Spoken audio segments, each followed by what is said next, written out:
Good morning students. आज हम इस वीडियो में ऑर्गेनिक केमिस्ट्री के कुछ बेसिक जो नियम हैं, कुछ इफेक्ट्स हैं, वो पढ़ेंगे। इसमें सबसे पहला जो पढ़ेंगे हम वो है इंडक्टिव इफेक्ट या प्रेरक प्रभाव। The process of electron displacement in nearby bond of carbon chain due to presence of polar covalent bond is known as inductive effect. अर्थात किसी ध्रुवीय सहसंयोजक बंध की उपस्थिति के कारण कार्बन श्रृंखला में होने वाले इलेक्ट्रॉन विस्थापन को प्रेरक प्रभाव कहते हैं।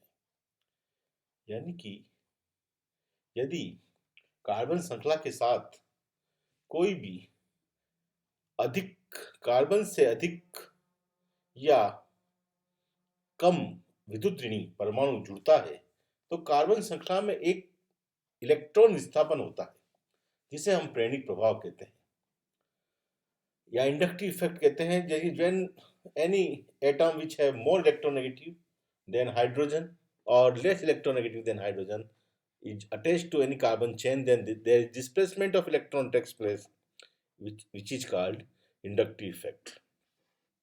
This effect decreases with the increase in distance from electronegative atoms and negligible after 2 or 3 atoms.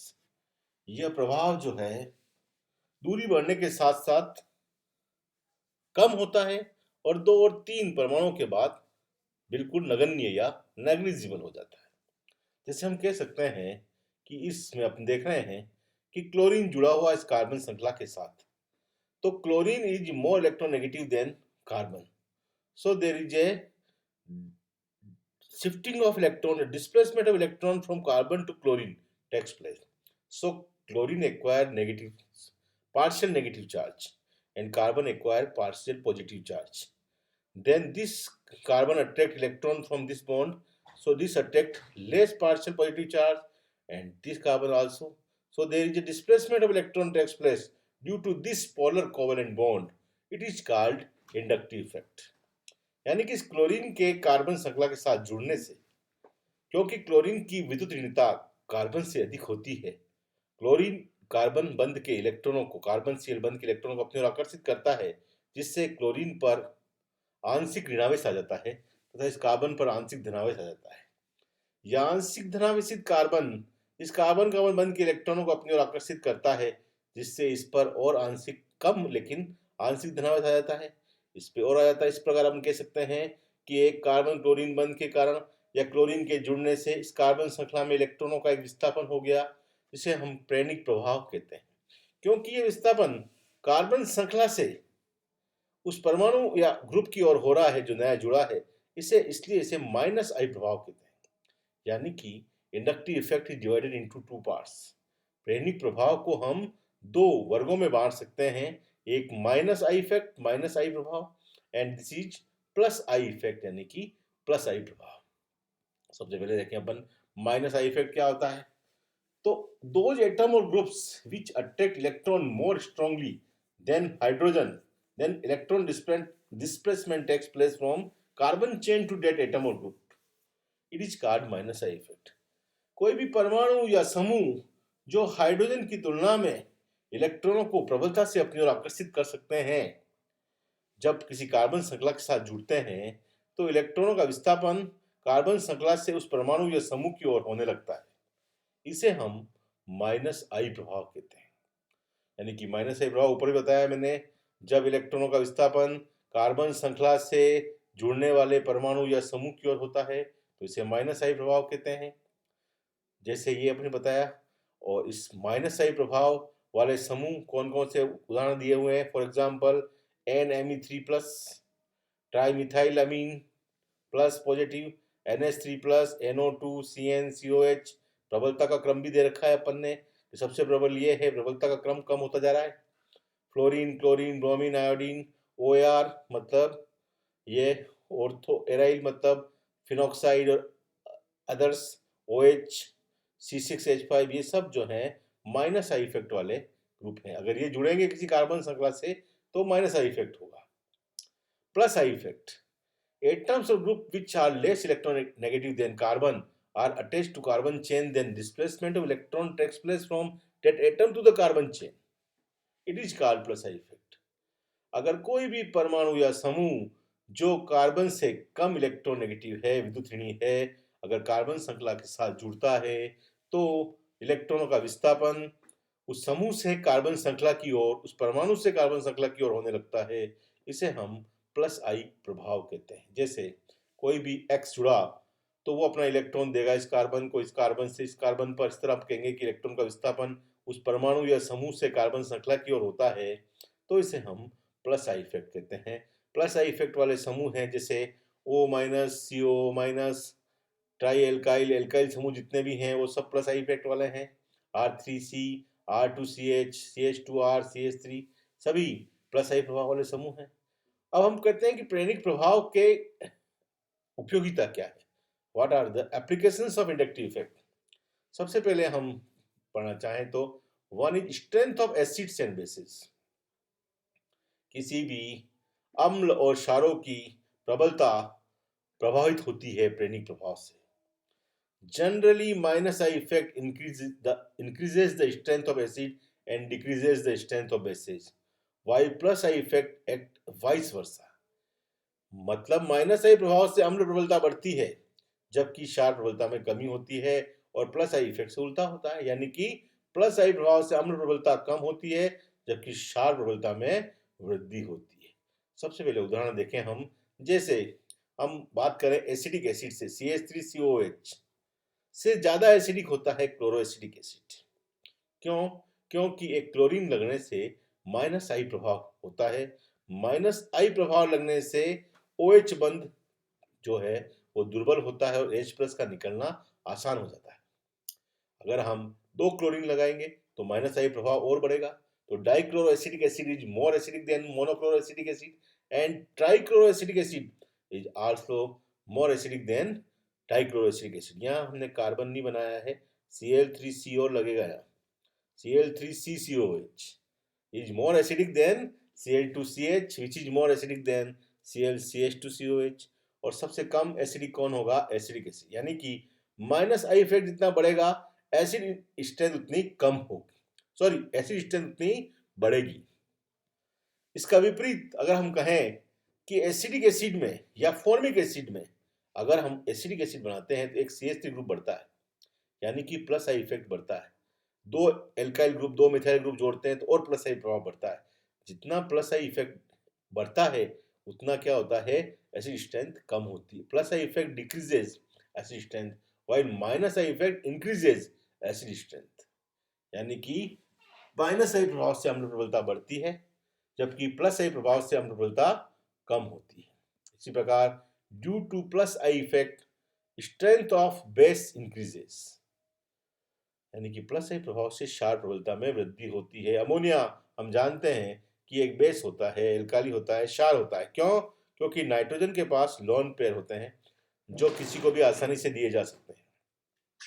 अगर हम यहाँ पर एक CH3 ग्रुप जोड़ते हैं, प्लस आई प्रभाव वाला ग्रुप जोड़ते हैं, तो नाइट्रोजन पर लोन पेयर की उपलब्धता, availability of lone pair on nitrogen increases, जिससे नाइट्रोजन की लोन पेयर इलेक्ट्रॉन युग्म देने की प्रवृत्ति बढ़ती है, यानी कि क्षार प्रबलता में वृद्धि होती है। इसलिए methyl amine is more basic than ammonia. Methyl amine ammonia से ज्यादा क्षारीय होता है, और डाइमिथाइल अमीन मिथाइल अमीन से भी ज्यादा क्षारीय होता है, क्योंकि जैसे जैसे प्लस आई प्रभाव बढ़ेगा क्षार प्रबलता में वृद्धि होती है। नंबर 2 पढ़ें हम, क्या इफेक्ट है इंडक्टिव इफेक्ट की उपयोगिता में? डाइपोल मूवमेंट, यानी कि द्विध्रुव आघूर्ण। Dipole movement increases with the increase in inductive effect. प्रेरक प्रभाव बढ़ने के साथ साथ द्विध्रुव आघूर्ण भी वृद्धि होती है। प्रेरक प्रभाव में वृद्धि से अणु के द्विध्रुव आघूर्ण में वृद्धि होती है। CH3I, CH3Br, CH3F। हम जानते हैं कि विद्युतीयता बढ़ती जा रही है IBrF में, तो प्रेरक प्रभाव बढ़ेगा। प्रेरक प्रभाव बढ़ेगा तो अगर हम तीनों का डाइपोल मूवमेंट द्विध्रुव आघूर्ण देखें तो बढ़ता जा रहा है। इसका 1.64 डेबाई है। Debye is unit of dipole movement. द्विध्रुव आघूर्ण की इकाई डेबाई होती है। 1.64 डेबाई। CH3Br का 1.79 डेबाई एंड CH3F इज 1.83 डेबाई। नंबर 3 उपयोगिता पढ़े तो बॉन्ड लेंथ, बंध लंबाई। There is increase in ionic character with increase in inductive effect, so bond length decreases. प्रेरणिक प्रभाव में वृद्धि के साथ अणु के आयनिक प्रतिशतता या आयनिक जो गुण है उसमें वृद्धि होती है। जब आयनिक गुण में वृद्धि होती है तो बंध लंबाई में कमी होती है, यानी कि इंडक्टिव इफेक्ट बढ़ने के साथ बॉन्ड लेंथ कम होती है। जैसे हम कहें CH3I CH3Br CH3Cl में क्या होता जा रहा है, विद्युत ऋणता बढ़ने के साथ प्रेरणिक प्रभाव बढ़ रहा है तो बंध लंबाई में कमी होती जाती है। सहसंयोजक से आयनिक बंध की ओर जा रहे हैं हम, और सहसंयोजक से आयनिक बंध जाने में बंध लंबाई में कमी होती है। प्रेरणिक प्रभाव में वृद्धि से बंध लंबाई कम होती है। यह हमने कुछ पढ़े प्रेरणिक प्रभाव, इसको और आप बुक में ज़्यादा डिटेल में पढ़ सकते हैं। अब दूसरा इफेक्ट या दूसरा हम पढ़ सकते हैं किस प्रकार इलेक्ट्रॉन डिस्प्लेसमेंट से होने वाले प्रभाव पड़ रहे हैं, वो है इलेक्ट्रोमेरिक इफेक्ट या इलेक्ट्रोमेरिक प्रभाव। The transfer of pi bonded electrons on one atom of the bond in presence of attacking polar reagent is called electromeric effect, और इसे हम E effect के रूप में भी प्रदर्शित करते हैं। यानी कि ध्रुवीय अभिकर्मक की उपस्थिति में पाई बंध के इलेक्ट्रॉनों का बंध के एक परमाणु पर स्थानांतरण इलेक्ट्रोमेरिक प्रभाव कहलाता है। हम यहाँ पे आक्रमणकारी ध्रुवीय अभिकर्मक भी लिख सकते हैं कि आक्रमणकारी ध्रुवीय अभिकर्मक की प्रेजेंस में पाई बंध के इलेक्ट्रॉनों का एक परमाणु पर स्थानांतरण क्या कहलाता है, इलेक्ट्रोमेरिक प्रभाव कहलाता है। जैसे इन एल्किनों पर जब पोलर रिएजेंट या कोई भी ध्रुवीय अभिकर्मक आक्रमण करता है तो पाई बंध के इलेक्ट्रॉन इस कार्बन पर शिफ्ट हो गए, जिससे इस पर माइनस और इस पर प्लस आ जाता है। इसे हम कहते हैं इलेक्ट्रोमेरिक प्रभाव। It is a temporary effect when attacking reagent is removed then electrons get their initial position. ये एक अस्थायी प्रभाव है जो आक्रमणकारी अभिकर्मक की उपस्थिति में उत्पन्न होता है, और आक्रमणकारी अभिकर्मक हटाने पर इलेक्ट्रॉन अपनी पूर्वावस्था में आ जाते हैं। यानी कि यह एक स्थायी प्रभाव है। जब आक्रमणकारी ध्रुवीय अभिकर्मक को हटा दिया जाए तो इलेक्ट्रॉन अपनी पूर्वावस्था में आ जाते हैं, वापिस डबल बॉन्ड बन जाएगा। इसको भी हम दो भागों में बांट सकते हैं। It is of two types, plus E effect when electron transfer towards attacking reagent then it is known as plus E effect. जब इलेक्ट्रॉन का स्थानांतरण आक्रमणकारी ध्रुवीय अभिकर्मक की दिशा में होता है तो इसे प्लस ई प्रभाव कहते हैं। यानी कि इलेक्ट्रॉन और आक्रमणकारी ध्रुवीय अभिकर्मक दोनों की दिशा एक ही होती है।